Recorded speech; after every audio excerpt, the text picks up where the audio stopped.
দোকানে এই কয়েকদিন আগে কাল কাল বৈশাখী তাণ্ডবে আমার দোকানের থাপড়া টাপড়া সব উড়াই লয় গিয়েছে রে। এই পুষ্কুনিতে হালাইছে আর ডিম চাল যা আসলো দোকানে বিস্কিট থেকে শুরু করে নানা যে ফ্ল্যাগ ফ্ল্যাগ সব বিজনেস শেষ।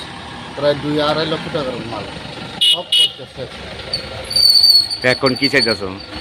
এখন চাইতেছি সরকার থেকে একটু সাহায্য পেলে আমাদের ভালো হয়। এই জায়গাটার নাম কি তা? সমতলা আমতলা বিশ্রামগঞ্জ। বিশ্রামগঞ্জ। তোমার নাম? রাজীব দেবর্মা। প্রশাসন থেকে আইসেনি কেউই দেখতো? না না, এখন অব্দি আইসেন। এখন অব্দি আইসে না? আর প্রশাসন থেকে আমি যা শুনছি, যারা বসত ঘর ভাঙা হয় শুধু তারাই কম্পেনসেশন দিব।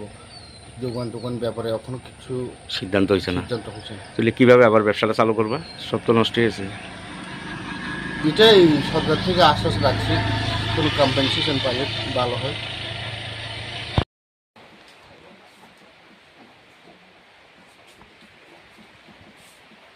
ও হ্যাঁ।